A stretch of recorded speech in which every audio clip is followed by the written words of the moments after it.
Dans un instant, vous allez suivre les clés du monde. C'est des rubriques qui nous permettent chaque jour de comprendre un peu l'évolution de l'actualité internationale. Et c'est grâce, bien entendu, c'est grâce à James William Gbagidi nous comprenons un peu la géopolitique internationale. Il est déjà bien installé sur ce plateau. Le thème retenu pour ce numéro, c'est bien placé en garde à vue, Nicolas Sarkozy rattrapé par le fantôme de Muammar Kadhafi. C'est une interrogation. Bonjour James.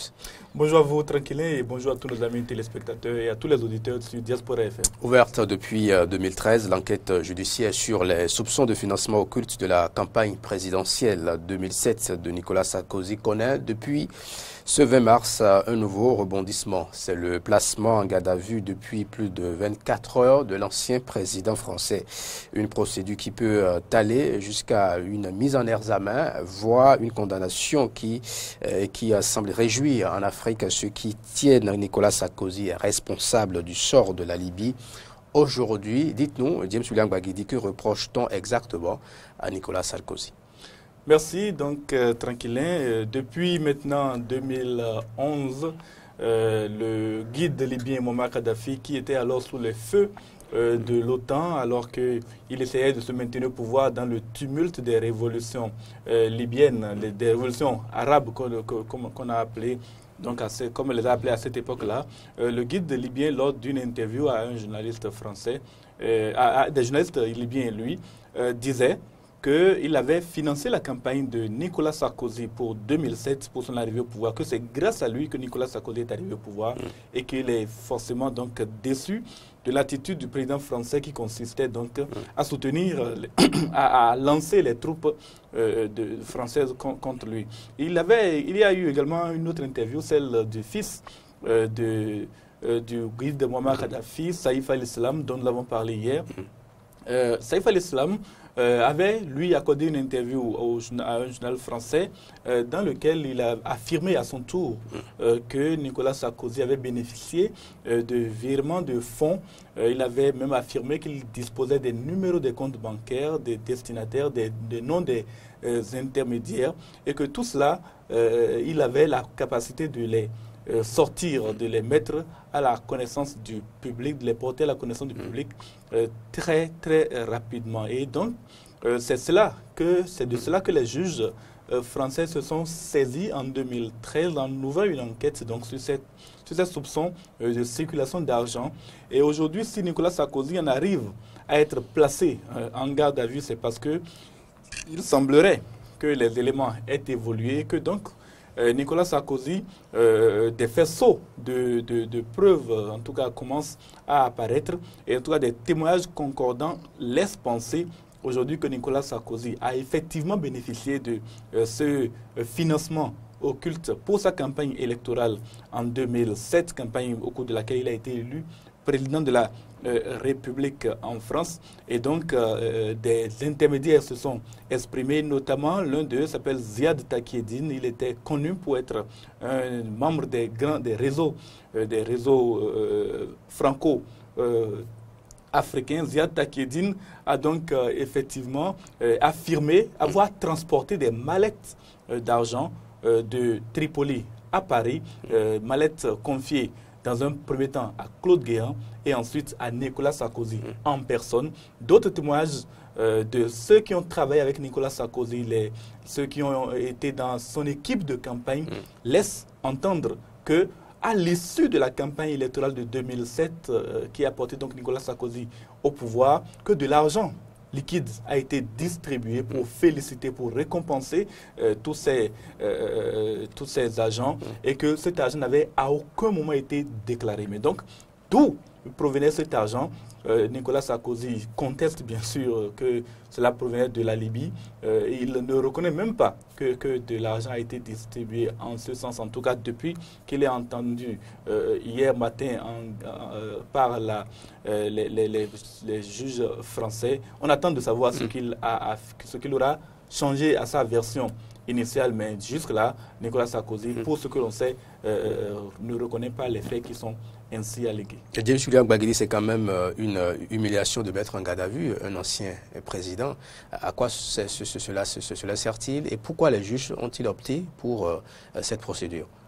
Alors, le placement en garde à vue, c'est vrai, hein, pour un ancien président de la République, c'est une grosse humiliation.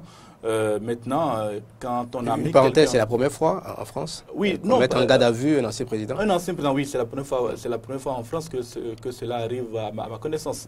Vous savez, l'histoire de France est longue et pleine semée de tumultes. Mais donc, pour ce que je sais, c'est la première fois. En tout cas, pour la 5e République, c'est la première fois qu'un ancien chef d'État est placé en garde, est mis en garde à vue.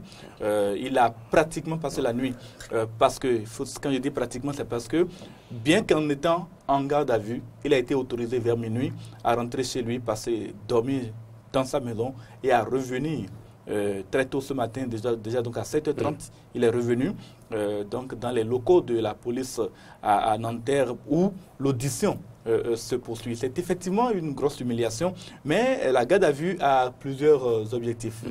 Les objectifs que je peux citer pêle-mêle, c'est d'abord que on a parfois peur, quand il s'agit d'une garde à vue, c'est qu'on a peur que le prévenu ne se soustrait à la justice. Peut-être que ce n'est pas le cas de Nicolas Sarkozy, mais en tout cas, la crainte, elle existe. Quand on vous place en garde à vue, c'est soit pour que vous ne vous soustrayez pas à la justice, c'est soit également que des soupçons sont lourds sur vous dans le cas de la participation à l'infraction. En fait, les complices dans ce genre de cas ne seront pas forcément placés en garde à vue, mais ceux qui ont participé de façon, je dirais, active à l'infraction sont forcément en tout cas, visés par une procédure de garde à vue. Il faut également signaler que ça permet de garantir la présentation de l'individu à la justice. Ça permet également qu'il soit présent et qu'on lui fasse connaître des documents qui mettent en cause sa version des faits, qu'on le déplace également parfois, parce qu'on a peut-être besoin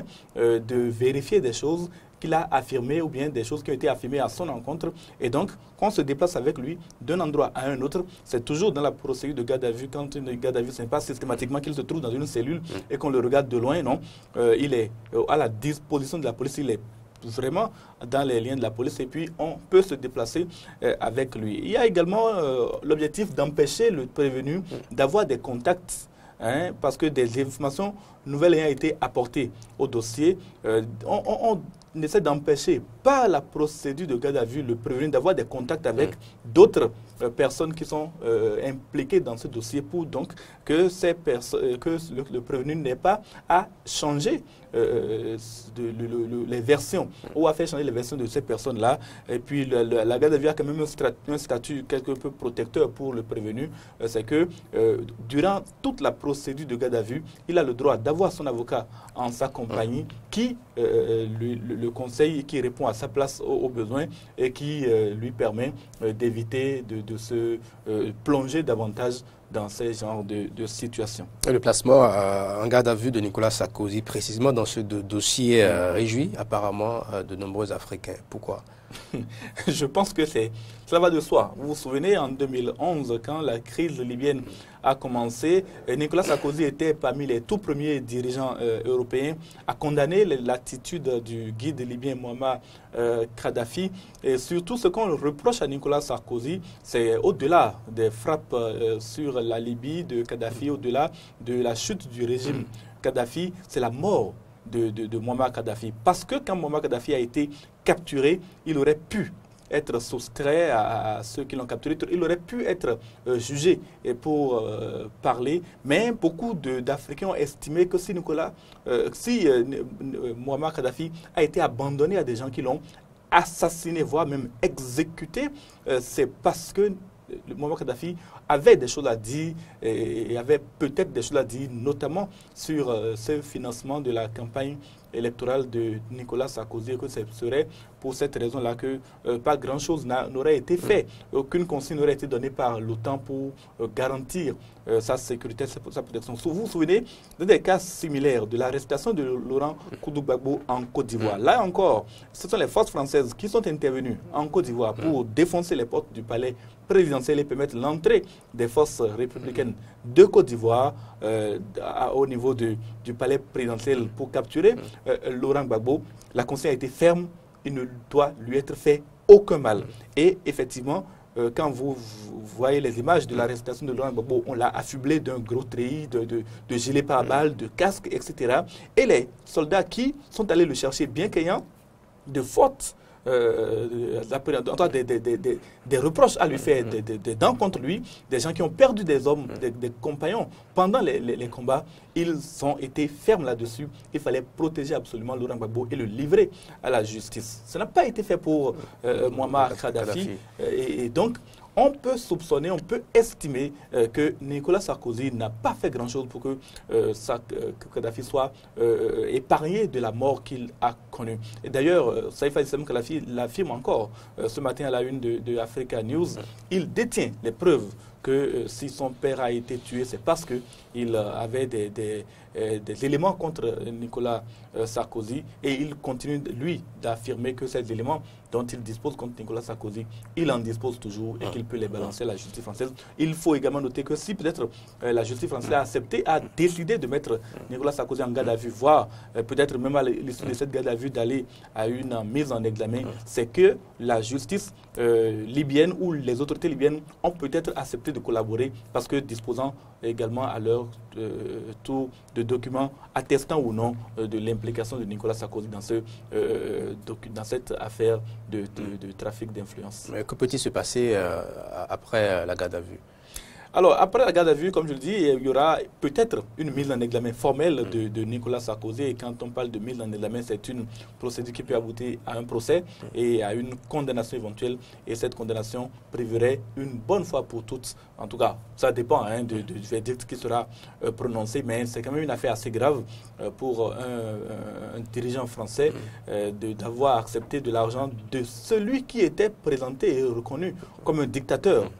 Même par la France, avoir accepté de l'argent de cet homme-là à une époque où les relations avec la France n'étaient pas encore totalement rétablies. C'était en 2006 que l'argent aurait été envoyé en France. Et donc à cette époque-là, le président de la République française, c'était Jacques Chirac, mais Nicolas Sarkozy était ministre de l'Intérieur, tout puissant ministre de l'Intérieur, candidat à la présidence de la République. Il aura pratiquement poussé Jacques Chirac dehors et il était allé lui-même en Libye.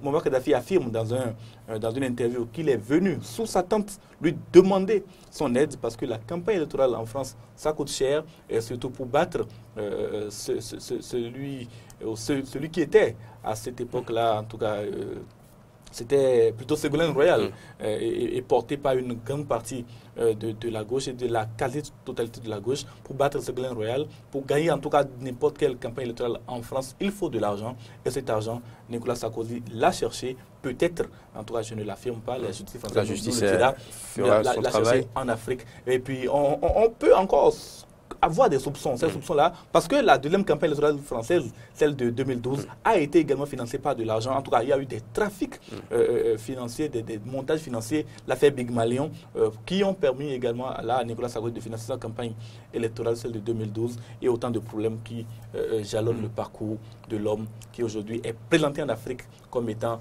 poursuivi par le fantôme de Muammar Kadhafi. Merci à vous, James William Ogbagidi.